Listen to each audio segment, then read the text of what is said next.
అందరికీ నమస్కారం.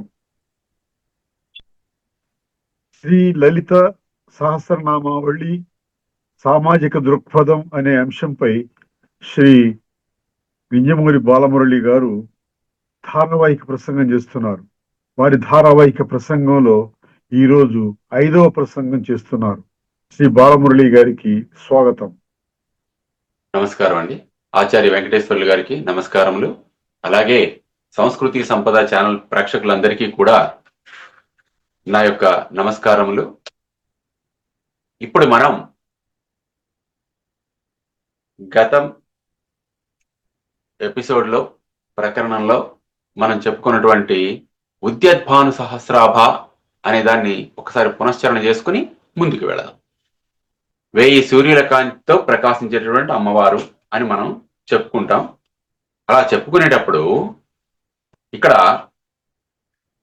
చతుర్బాహు సమన్విత తర్వాత రూపం 1000 సూర్యుల కాంతితో ఉద్భవించేటటువంటి అమ్మవారి యొక్క రూపం ఎలా ఉందిట? 4 బాహువులు కలిగి ఉంది. 4 చేతులు ఉన్నాయి అమ్మవారికి. ఇక్కడ మనం చెప్పుకుంటే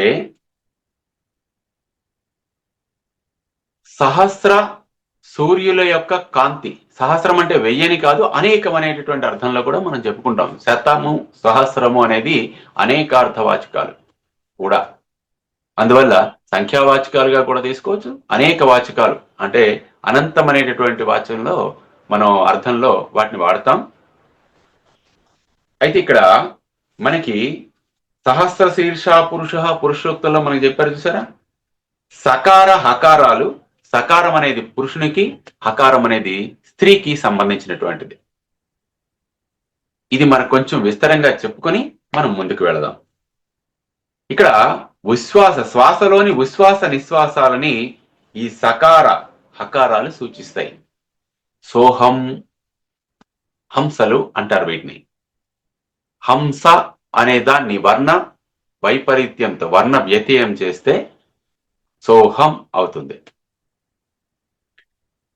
సో ఉశ్వాస నిశ్వాసముల రూపంలో, సకార హకారముల రూపంలో మనలో తిరుగుతూ ఉండేటటువంటి జీవ చైతన్యం, ప్రాణశక్తి ఏదైతే ఉందో అది అమ్మవారు, ఉద్భవించినటువంటి అమ్మవారు ఆ రకంగా ఉంటుందన్నమాట.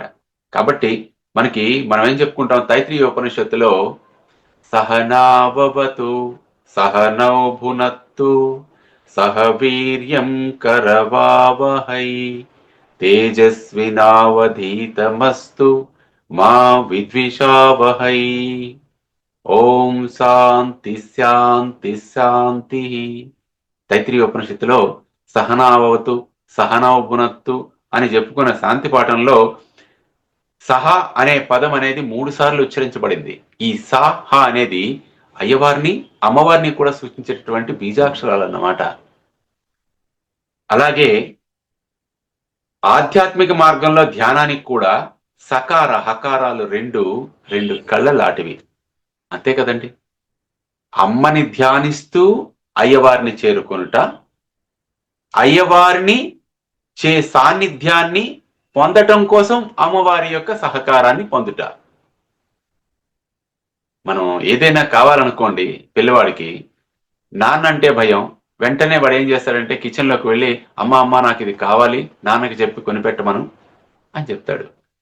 ఎందుకంటే చనువు అమ్మ దగ్గర ఉన్నంత నాన్న దగ్గర ఉండదు. అమ్మ లలితంగా చెప్తుంది, నాన్న కొంచెం కఠినంగా చెప్తాడు. అభిమానం, ప్రేమ లేక కాదు, పిల్లవాడిని క్రమశిక్షణలో ఉంచాలనేటటువంటి దృష్టితో.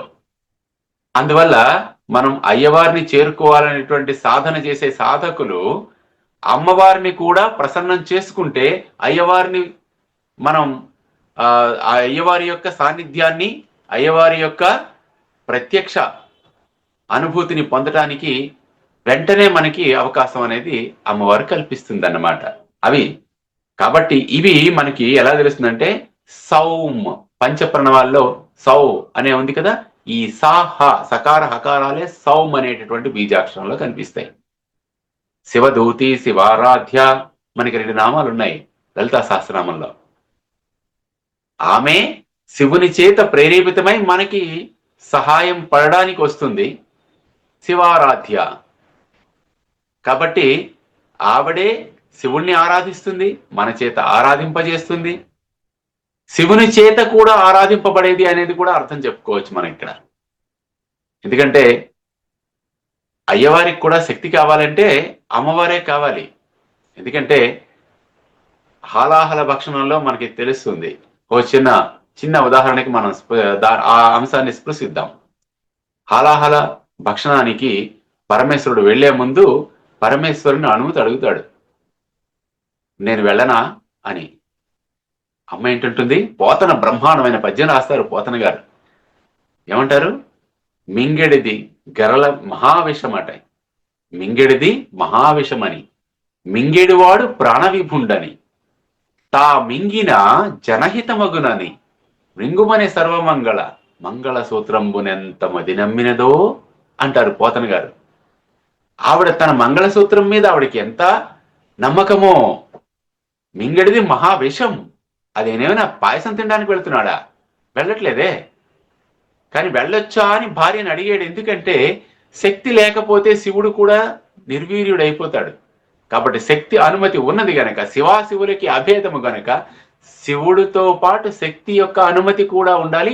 శివశక్తులు రెండు అక్కడ పనిచేస్తే గాని అంతటి మహా విషాన్ని నియంత్రించడం కష్టం గనుక ఇక్కడ వెళ్ళింది శివుడే అయినా కార్యనిర్వహణ సంపూర్ణం చేసింది శివాశివులు ఇద్దరూ కూడా. ఇక్కడ శివదూతి శివారాధ్య అనేటటువంటి సకార హకారాలు మనకి తెలియజేస్తున్నటువంటి అంశం ఏమిటంటే, శివుడికి శివ, శివులకి, శివ అంటే అమ్మవారు, శివ అంటే అయ్యవారు, శివాశివులకి అభేదమే, రెండు ఒకటే. లలితా సహస్రనామం శివ సహస్రనామం ఒకటే అని తెలియజేయడమే ఇందులో ఉన్నటువంటి అంతరార్థం. అంతేకాదు, ఇందులో సకార హకారాలు రెండు ఉశ్వాస నిశ్వాసాలని మనం చెప్పుకున్నాం కదా. నిరంతరం కొనసాగించేటట్టు ఈ ఉశ్వాస నిశ్వాసాలు నిరంతరం కొనసాగడానికి అంతర్గతమైన ఇంకో శక్తి ఉన్నది. దాన్ని మనం సూచించేటటువంటి అక్షర బీజాక్షరం ఏమిటంటే రకారం. రకారం అనేది దాన్నే రేఫం అంటాం మనం. దాన్నే వైదిక భాషలో ఋషభం అంటారు. రూలో ఉన్నటువంటి రు ఋషభం అని, దీన్నే ఆంగ్లంలో ట్రిల్ అని కూడా అంటారు. శబ్దాన్ని గమనించాలి ఇక్కడ, ఎందుకంటే బీజాక్షరాలు శబ్ద ప్రధానమైనటువంటివి గనక. సకార హకారాలు ఒకదాని తర్వాత ఒకటి ఏకాంతరంగా రా అనే అగ్ని బీజ చైతన్యాన్ని అందిపుచ్చుకొని నిరంతరం జరుగుతూ ఉంటాయన్నమాట. ఆ అగ్నే చిదగ్ని కుండంలో ప్రజ్వలించుతున్నటువంటి అగ్ని చైతన్య రూపం, అమ్మ రూపం, హంస,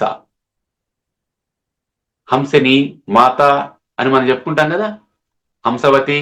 ఈ హంసని హంసవతి అనేటువంటి అమ్మవారి నామాలు ఈ సకార హకార ఉశ్వాస నిశ్వాసాలని ప్రేరేపించేటటువంటి శ్వాస రూపంలో ఉన్నటువంటి అమ్మవారు అని మనకి తెలియజేస్తూ ఉంటాయన్నమాట. అవి వచ్చినప్పుడు వాటి గురించి కూడా విస్తారంగా తెలుసుకుందాం.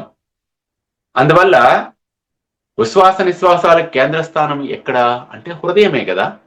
ఈ హృదయంలో సకార హకారాలు అనేటటువంటి ఆధ్యాత్మిక నేత్రాలతో మనం అమ్మవారిని దర్శించాలి. అంటే శ్వాస మీద ధ్యానం పెట్టి అమ్మవారిని ధ్యానించాలి. ధ్యానగమ్య, ధ్యానవశ్య, భక్తివశ్య ఇవన్నీ ఉన్నాయి నామాలు చూడండి. ఈ నామాలలో మనకి ఈ విషయం అనేది మరింత స్పష్టంగా తెలుస్తుంది. ఇక్కడ ఈ రకంగా అమ్మవారు అనేక రకాలైనటువంటి తన యొక్క పనులతో, తన యొక్క మహిమలు, లీలలతో, ఇక్కడ లీల మనం చేస్తే పని, అమ్మవారు చేస్తే, అయ్యవారు చేస్తే, దేవతలు చేస్తే దాన్ని లీల అంటారు. లీల అన్న కార్యమే, పని అన్న కార్యమే. మనం మానవులు చేసేది పని, దేవతలు చేసేది లీల. ఇది మనం గమనించాలి. ఇప్పుడు చతుర్బాహు సమన్విత అనే దాని గురించి మనం ఆలోచిద్దాం. ఈ విశ్వాంతరాళంలో అండపిండ బ్రహ్మాండమంతా నిండి ఉన్నటువంటి ఈ విశ్వాన్ని తేజస్ రూపంలో కాంతి రూపంలో, శక్తి రూపంలో నియంత్రిస్తున్నటువంటి అమ్మవారు మొత్తం నియంత్రణని 4 చేతులతో నిర్వహిస్తోందంట. ఏమిటది అంటే, అమ్మవారు సృష్టికారిణి కదా, ఎందుకు శ్రీమాత అంటున్నాం. శ్రీమాత, మాత అంటే తల్లి, అంటే జన్మనిచ్చేదే తల్లి. ఈ మొత్తం విశ్వానికి జన్మనిచ్చింది ఆవిడ. విశ్వమంతా ఎక్కడుంది అంటే అమ్మవారి తాలూకా ఉదరంలోనే ఉన్నది. ఆమె బొజ్జలోనే ఉంది ఈ విశ్వమంతా. ఆమె బొజ్జలోనే విశ్వంలో మనం ఉన్నాము. ఈ జీవుడుగా వ్యక్త రూపాన్ని మనం ధరించి, ఈ దేహిగా మనం వ్యక్త రూపాన్ని ధరించి ఉన్నాము. ఈ దేహాన్ని విడిచిపెట్టినప్పుడు అవ్యక్త రూపంలో, ఆత్మ రూపంలో మనం మళ్ళీ ఎక్కడ విడిచిపెడుతున్నాం దేహాన్ని? అమ్మవారి తాలూకా ఉదరంలోనే ఉంటున్నాం కనుక అక్కడే విడిచిపెట్టడం, అక్కడే ధారణ, అక్కడే విసర్జన. సో ఆత్మ శరీరాన్ని ధరించుట, శరీరాన్ని త్యజించుట అనే 2 కార్యక్రమాల్ని ఎక్కడ చేస్తుందండి? అమ్మవారిలోనే ఉండి అమ్మవారి యొక్క సంకల్పిత కార్యక్రమాన్ని చేస్తోంది. ఇదంతటికీ కారణం ఎవరు అంటే అమ్మవారి చేత జరిపింపబడుతోంది. అంతర్లీనంగా నడిపిస్తున్నటువంటి ఆ శక్తి, ఆ ఆది పరాభట్టారిక శ్రీమత్ త్రిపుర సుందరీదేవి అని మనం చెప్పుకోవాలి. ఈ 4 బాహువులు ఏం చేస్తాయి అంటే, మనకి మొత్తం విశ్వానికి ఈ అమ్మ చేసేటటువంటి పని బ్లూ ప్రింట్ లాంటిదన్నమాట. మనం చెప్పుకున్నాం, స్పేస్, చోటు అనేది ఒకటి ఉంది. ఆకాశం అనేటటువంటి చోటు, ఖాళీ.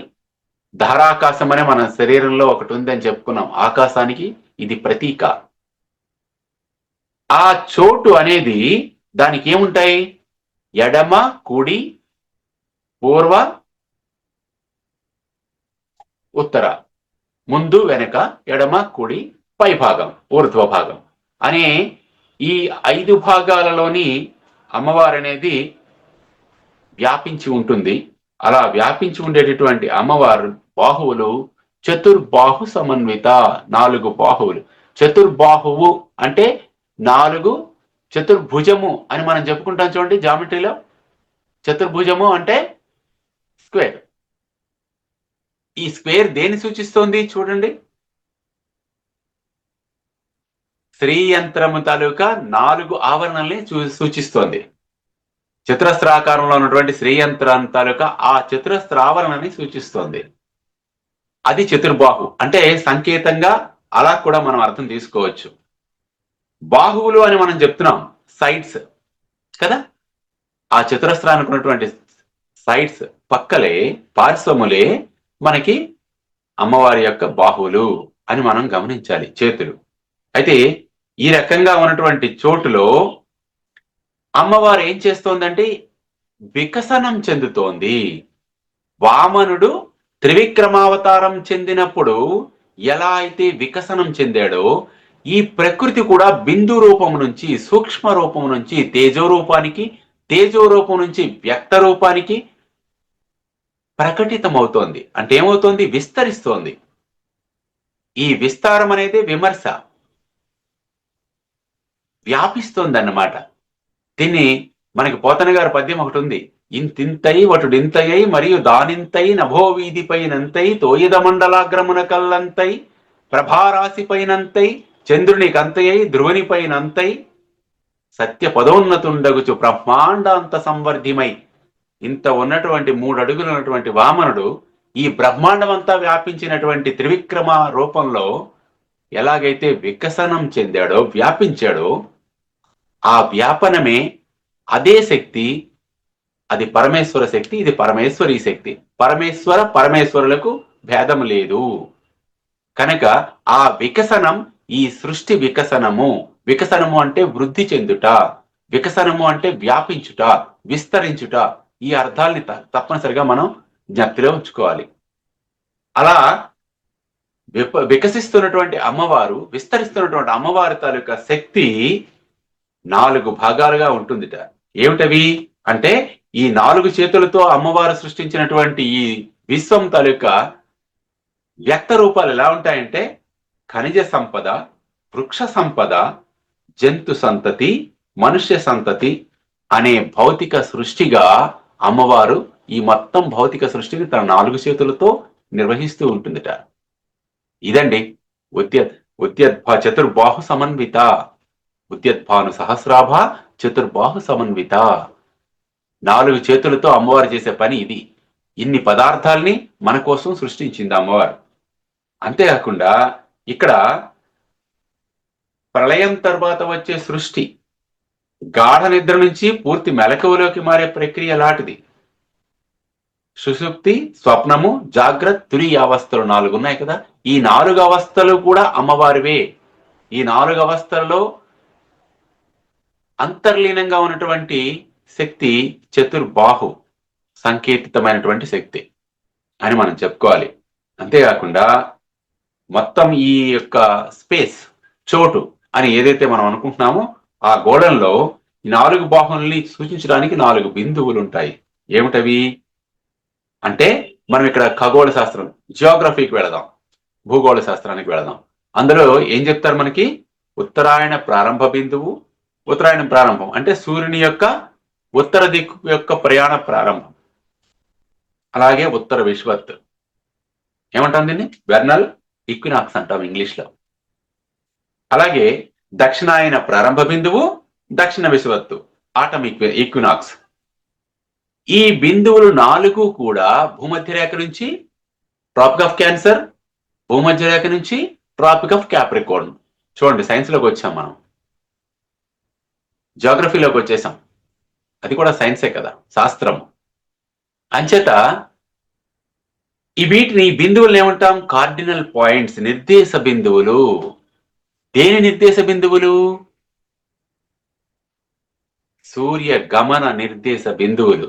ఈ ప్రకృతి గమన నిర్దేశ బిందువులు. దానితోనే పగళ్ళు రాత్రులు ఏర్పడుతున్నాయి, మనకి ఋతువులు ఏర్పడుతున్నాయి. ఇలా భూమి తన చుట్టూ తాను తిరగడం వల్ల డయర్నల్ చక్రంలో, డయర్నల్ అంటే ఒక రోజులో భూమి తిరగడం వల్ల మనకేం ఏర్పడుతున్నాయి?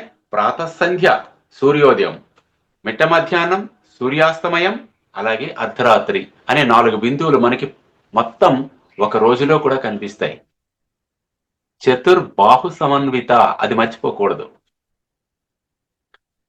ఈ 4 బాహువులతో ఈ రకమైనటువంటి మనకి దిన చర్య అనేది అమ్మవారు నిర్వహిస్తూ ఉంటుంది.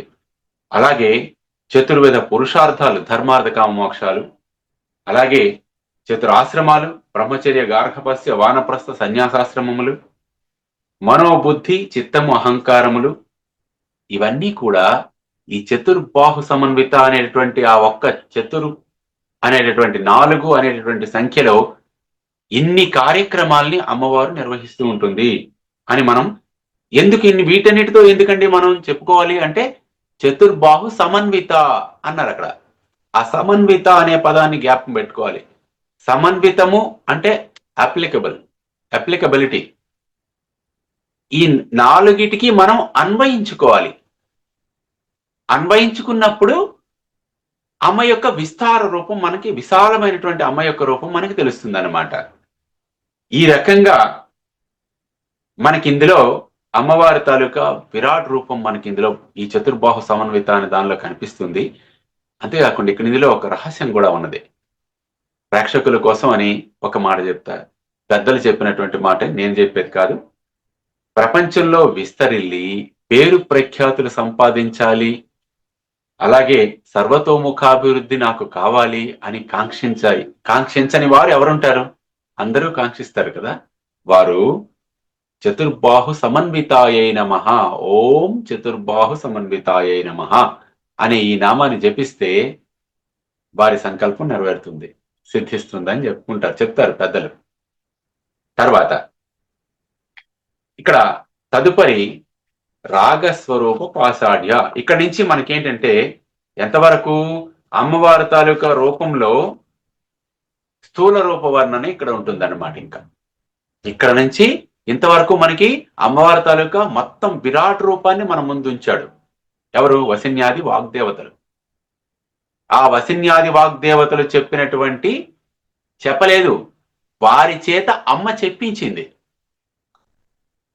అలా చెప్పించబడినటువంటి సహస్రనామావళి, సహస్రనామ వైభవము, అనేక రూపాల్లో ఉన్నటువంటి అమ్మవారి యొక్క ఆ శ్రీమాత యొక్క వైభవమే దాన్ని ఎవరికి చెప్తున్నారు? చివరికి వెళదాం. లలితా శాస్త్రం ఏమంటుంది? ఇది శ్రీ బ్రహ్మాండ పురాణే శ్రీ హయగ్రీవాగస్య సంవాదే. బ్రహ్మాండ పురాణంలో హయగ్రీవ మహర్షి అగస్త్య మహర్షికి బోధిస్తున్నారు. అలా బోధిస్తున్నట్టు మనకి మన గురువులు బోధించారు. ఇలా ఈ మహత్తరమైనటువంటి అమోఘమైనటువంటి మంత్రరాజ్యం అనేది మనకి సహస్రనామావళిగా మన దగ్గరకు వచ్చింది. ఇందులో అమ్మ తాలూకా రూపవర్ణన ఇక్కడి నుంచి మనం చేసుకుంటాం. రాగస్వరూప పాసాఢ్య మనం చెప్పుకున్నాం కదా. ధృత పాసాంకుశ పుష్పబాణ చాపాం ధ్యాన శ్లోకంలో అరుణాం కరుణాతరంగితాక్షి అనే దానిలో, అందులో పాసము పట్టుకుంది అమ్మవారు అన్నాం. ఆ పాసము దేనికి సంకేతము అంటే రాగస్వరూప పాసాఢ్య, మనలో ఉన్నటువంటి రాగము అంటే ఇష్టము, అనురాగము, ప్రేమ, మనకి ఉండేటటువంటి ఇష్టం. సింపుల్ గా ఒక్క చిన్న పదంలో చెప్పుకోవాలంటే మనకి దేనిపైన కలిగినటువంటి ఇష్టాన్ని రాగము అంటాం. అలాంటి రాగ స్వరూప పాసాఢ్య, ఇష్టం ఎక్కువైతే ఏమవుతుందంటే దాన్ని నియంత్రించుకోవాల్సిన అవసరం ఉంటుంది. అది అనర్థాలకి హేతు అవుతుంది, ఈర్ష్య కలుగుతుంది. అధికమైనటువంటి ఇష్టం అనేది ఈర్ష్యని ప్రజ్వలింపచేస్తుంది, అది ప్రమాదకరం. కాబట్టి ఈ రాగాన్ని అదుపులో ఉంచుకోవాలి, ఇష్టాలని అదుపులో ఉంచుకోవాలి. అలా అదుపులో ఉంచడానికి నేను ఉంచుతాను అని మనకి సూచిస్తోంది అమ్మవారు పాసాన్ని పట్టుకొని. నా పాదాలని నువ్వు ఒక్కసారి స్మరించు. నీ యొక్క రాగద్వేషాలు, రాగము అంటే ఇష్టము అయినటువంటి వస్తువు మనకు దొరికితే బాగుంది, దొరకకపోతే ఇంకొకరికి ఎవరికైనా దక్కితే ద్వేషం ఏర్పడుతుంది. ద్వేషం ఇంకా ఎక్కువ అయిందనుకోండి, పరాకాష్ఠకి చేరిందనుకోండి, పగ అవుతుంది. చూడండి, ఒకదాంతో పాటు ఒకటి ఆసురీ లక్షణాలు ఎలా వస్తున్నాయో ఇవే రాక్షస సంతతి అంటే. ఒక రాక్షసుడు ఒక్కడ భండాసురుడు పుట్టి ఇద్దరు విషంగుడు విశుక్రుడు ఇద్దరిని తయారు చేశాడా? ఆ ఇద్దరితో కొన్ని కోట్ల ఆసురీ శక్తులు అనేవి ఈ భూమండలంలో ఈ విశ్వం అంతా వ్యాపించిపోయినాయి. మనలో కూడా అంతే, ఒక్కటి పుడితే చాలు చెడు లక్షణం, దాంతోపాటు అనేకమైనటువంటి లక్షణాలు వెంట వెంటనే పుట్టేస్తుంటాయి. వాటిని దమింప చేయాలి అంటే ఈ పాసము ధరించినటువంటి అమ్మవారు రాగస్వరూప పాసాఢ్య, ఆఢ్య అన్నారు ఇక్కడ. ఆఢ్య అండంలో అమ్మవారు ఒప్పుతోంది, పాసము ధరించి ఆవిడ ప్రకాశిస్తోంది. 4 చేతులతో కూడిందని మనం కింద నామంలో చెప్పుకున్నాం కదా. ఏ ఆయుధాల్లో చెప్పారో ఆ ఆయుధాల్లో మొట్టమొదటి నామం అన్నమాట ఇది. పాసము ధరించింది. పాసం గురించి మనం చెప్పుకుంటాం. భౌతిక బంధనానికి పాసం ఎలాంటిదో మానసిక బంధనానికి రాగము అలాంటిది. మన శరీరాన్ని బంధించాలంటే తాడు కావాలి. పాసము అంటే ఏమిటి? త్రాడు. ఎవరినైనా బంధించాలంటే తాటితో బంధిస్తాం. మరి మనస్సు బంధింపబడితేనో, మనసుని ఎలా బంధిస్తామండి? బంధింపబడుతుంది, మనం బంధించాం, మన చేతిలో లేదది. నా పిల్లలు, నా భార్య, నా కుటుంబము, నా సంపద, నా పదవి, నా అధికారము, ఇవన్నీ ఏమిటి? ఇవే పాశములు. వీటిని విడిచిపెట్టి ఉండడానికి మనం ఇష్టపడము. మనసు ఒప్పుకోదు, బుద్ధి ఒప్పుకోదు, మనసు కాదు. ఇక్కడ బుద్ధికి మనసుకి తేడా ఉంది. మనం ఈ విషయం చెప్పుకుంటున్నా స్పష్టంగా చెప్పుకోవాలి. మన బుద్ధి ఒప్పుకోదు. అందువల్ల ఏం చేయాలి? అమ్మవారిని ధ్యానించాలి. మన మీద మనం నియంత్రణ పొందడానికి అమ్మవారిని ధ్యానించాలన్నమాట. అలా రాగద్వేషాలనే ఉత్తర దక్షిణ ధ్రువాలు లాంటివి. రాగము ఒక పక్క, ద్వేషము మరొక పక్క. అలా ఉన్నప్పుడు ఒకటి ఉన్నదంటే రెండోది వస్తుంది అని అర్థం అన్నమాట. ఒక్కసారి తలుపు తీసామంటే అందులోంచి ఎంతమంది అయినా రావచ్చు. కాబట్టి తలుపు తీయనేయకూడదు. ఇలా రాగం అనేది ప్రతికూలమైతే ద్వేషంగా మారినట్లే, అనుకూలంగా ఉంటే కామం ఏర్పడుతుంది. ప్రతికూలంగా అయితే, రాగం అనేది ప్రతికూలమైతే ఏమేర్పడుతుంది? క్రోధం అనేది వస్తుంది, కోపం వచ్చేస్తుంది. వెంటనే కోపం వచ్చేస్తుంది. అరే, నాకు దొరకలేదు, నాకు ఇవ్వలేదు, ఇలాంటివి ఉంటాయన్నమాట. కాబట్టి చూడండి, క్రోధము, భయము, రాగము వీటిని వదిలితేనే కానీ మోక్షం అనేది సంప్రాప్తి కాదు. వాటిని వదలాలంటే అమ్మవారు పాసాన్ని ప్రయోగించాలి. ప్రయోగించి మన మనస్సుని నియంత్రించాలి. అందువల్ల ఏ పని జరగాలన్నా రాగము ఉండాలి, కానీ ఉపయోగించుకోవడం తెలియకపోతే రాగము కూడా రోగమే. అది చెప్తున్నారు. ఏ పనైనా చేయాలంటే ముందు ఇచ్ఛాశక్తి ఉండాలి. ఇచ్ఛాశక్తి నుంచి పుట్టినదే రాగము. మరి ఇది రాగం చెడ్డదెలా అయిందండి? చెడ్డదేం కాదు. దాని స్థాయిని మించకుండా ఉన్నంత కాలం, మనం ఉంచినంత కాలం అది మనకి పురోగతికి సహాయం చేస్తుంది, మనం అభివృద్ధి చెందడానికి ఉపయోగపడుతుంది. అది మన నియంత్రణ కోల్పోయింది అనుకోండి, మన శక్తిని మించిపోయింది అనుకోండి, అంటే దానికి మనం లొంగిపోయాం అనుకోండి, అప్పుడు అది మనకి క్రోధము, ద్వేషము అన్నీ వచ్చిస్తాయి. అరిషడ్ వర్గాలు మన శరీరంలో దానివల్ల మనకి ప్రబలుతాయి అన్నమాట. అందువల్ల ఇక్కడ మనకి కామం అనేది ఎలా పుడుతుందంటే పరమేశ్వరుడే కోరుకున్నాడు. చెప్పుకున్నాం కదా, మనకి సృష్టి ఆదిలో తాను ఒక్కడుగా ఉన్నటువంటి తాను అనేక రూపాల్లో ప్రకటింపబడాలి, విస్తరించాలి అనుకున్నాడు ఆయన. అదే కామము కలిగినటువంటి ఈశ్వరుడు కామేశ్వరుడు అయ్యాడు. ఎప్పుడైతే ఆయనకి సంకల్పం కలిగిందో వెంటనే కామేశ్వరిగా అమ్మ వ్యక్తమైంది. ఆ రకంగా కామేశ్వరుడు సృష్టి ఆదికి జగత్తుకి తల్లిదండ్రులు, ఆది దంపతులు అని మనం చెప్పుకుంటాం. అందువల్ల కామాయత బహుశ్యాం ప్రజాయేతి అని తైత్రీయంలో చెప్తారు. అంటే బహుశ్యాం ప్రజాయేతి, ప్రధానమైన ప్రజ అంటే సంతానం. ఈ సంతానాన్నంతటినీ, ఈ జీవరాశులంతటినీ సృష్టించటానికి కలిగినటువంటి ఇచ్ఛ ఏదైతే ఉందో అది పరమేశ్వరుని హృదయంలో కలిగింది. కామేశ్వరి రూపంలో వ్యక్తమై సహకారమై కామేశ్వరులు ఇద్దరూ కలిపి సృష్టిని సృష్టించారన్నమాట. ఆ కామాన్ని ఏమంటాం మనం? మన వేదాంత భాషలో మహాకామము అంటాం. ఎందుకంటే ఈ మహా అంటే చాలా గొప్పదైనటువంటి విశ్వాన్ని, ఈ గొప్పదైనటువంటి జీవరాశుల యొక్క సంతానాన్ని పొందడానికి అది నిజంగా గొప్ప కోరికే కదండి. ఆయన్నే కామేశ్వరుడు అంటారు. అలాగే దేవతామూర్తులు ధరించే ఆయుధాలకు సంకేతమైన బీజాక్షరాలు కూడా ఉంటాయి. ఆమ్ అనేది పాసానికి బీజాక్షరం. ఏమిటది? ఆమ్ అనేది పాసానికి బీజాక్షరం. ఆయుధాలు చెడ్డవే అని మనం అనుకోకూడదు. మనం ఏ రకంగా వాటిని ఉపయోగిస్తున్నాం అనే దాన్ని బట్టి చెడ మంచ అనేది ఫలితం ద్వారా నిర్ణయించబడుతుంది. ఆయుధం దేని తప్పు ఉంది? ఆయుధాన్ని పట్టుకున్న చేతిది కదా, ఆ చేతిని కలిగి ఉన్న శరీరాన్ని కదా, ఆ శరీరాన్ని నడిపిస్తున్నటువంటి బుద్ధిది కదా తప్పు. చూడండి, తప్పు ఎవరిది? ఆయుధాన్ని ప్రయోగిస్తున్నటువంటి బుద్ధిది. కాబట్టి ఆయుధం దేని తప్పు ఉంది? కాబట్టి ఇన్ని ఒకదానికొకటి అంతఃసంబంధం అనేది, వీటికి ఇంటర్ రిలేషన్ అనేది ఉంది అన్నమాట. కాబట్టి ఉపయోగించే ధ్యేయాన్ని బట్టి ఆయుధాలు మంచివి చెడ్డవి అవుతాయి. అలాగే మంచికి ఉపయోగిస్తే మంచిది, ఆయుధాన్ని చెడ్డకి వినియోగిస్తే, చెడుకి వినియోగిస్తే చెడు. మామూలుగా ఉదాహరణ చెప్పుకుంటే మనకి న్యూక్లియర్ ఎనర్జీ ఉన్నది, అణుశక్తి, అణుధార్మిక శక్తి. అణుధార్మిక శక్తిని విద్యుత్ ఉత్పత్తికి ఉపయోగించవచ్చు, వినాశనానికి ఉపయోగించవచ్చు. హిరోషిమా నాగసాకిలో ఉపయోగించాం వినాశనానికి, ధ్వంసం అయిపోయా నగరాలన్నీ. విద్యుత్ శక్తిని ఉపయోగించుకుంటే మనం దాన్ని మంచికి ఉపయోగించుకుంటున్నాం, లోక కళ్యాణార్థం ఉపయోగపడుతోంది. ఇదే, అది కూడా ఆయుధం లాంటిదే. అణుశక్తి ఆయుధం కాదు. కాబట్టి ఉపయోగిస్తున్నటువంటి విధానాన్ని బట్టి ఆయుధము మంచికి వాడుతున్నారా చెడ్డకి వాడుతున్నారా అనేది ఆధారపడి ఉంటుందన్నమాట. కాబట్టి ఇక్కడ చెడ్డకి దారి తీస్తే చెడ్డ ఉపయోగం, దమానికి దారి తీస్తే అది మంచి ఉపయోగం. దమము అంటే ఏమిటి? దమించుట అంటే నియంత్రించుట.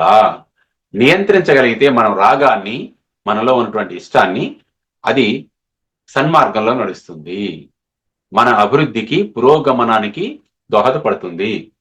అలాగే దమం అంటే బాహ్యేంద్రియ నిగ్రహం అని కూడా ఒక అర్థం వస్తుంది. ఈ పాశం మన ఏం చేస్తుందంటే దమిస్తుంది, మన నియంత్రిస్తుంది, మన అంతఃశత్రువులని నియంత్రించడానికి ఉపయోగపడుతుంది అనమాట అమ్మవారి చేతిలో ఉన్నటువంటి పాశం. అలాగే అమ్మవారి చేతిలో ఉన్నటువంటి ఈ ఆయుధాలు, 8 రకాల ఆయుధాలు ఉన్నాయి. ఈ ఆయుధాలు అన్నీ కూడా రుణ, ధన, రుణాత్మకమైనటువంటి ఫలితాలు, ధనాత్మకమైనటువంటి ఫలితాలు రెండింటినీ ఇవ్వగలిగే శక్తిని కలిగి ఉంటాయి. అందుకే మనకేంటంటే కత్తికి 2 పక్కల పదునుంది అంటుంటారు చూసారా? అటైనా వాడొచ్చు, ఇటైనా వాడొచ్చు. కానీ వాడేటటువంటి బుద్ధిని బట్టి అక్కడ ఫలితం అనేది మంచా చెడా అనేది మనకి తెలుస్తుంటుంది అనమాట. తర్వాత ఆయుధం ఏమిటి అంటే అంకుశం. అంకుశానికి బీజాక్షరం క్రోమ్. అంకుశం దేనికి ఉపయోగపడుతుంది? ఇది క్రోధాకారాంకుశోజ్వల. ఇది నామం. ఈ నామాన్ని మనం జపించాలంటే ఏం చేయాలి? ఓం క్రోధాకారాంకుశోజ్వలాయై నమః అనాలి. మనలో ఉన్నటువంటి క్రోధాన్ని, కోపాన్ని నియంత్రించుకోవడానికి అమ్మవారు అంకుశాన్ని ప్రయోగిస్తుంది. అరే, నీ కోపం నీ కంట్రోల్లో లేకపోతే, నీ నియంత్రణలో లేకపోతే, ఇదిగో నా దగ్గర అంకుశం ఉన్నది, నన్ను ఆశ్రయించు, నేను నీలో ఉన్నటువంటి క్రోధాన్ని నేను తగ్గిస్తాను అంటుంది అమ్మ. ఇదన్నమాట అమ్మవారి తాలూకా పాశము, అంకుశము యొక్క వివరణ, వాటి యొక్క ఉపయోగాలు. స్వస్తి. శ్రీ లలితా సహస్రనామం సామాజిక దృక్పథం అనే అంశాన్ని ధారావాహిక ప్రసంగంగా ప్రసంగిస్తున్నటువంటి శ్రీ బాలమురళి గారికి ధన్యవాదాలు. నమస్కారం.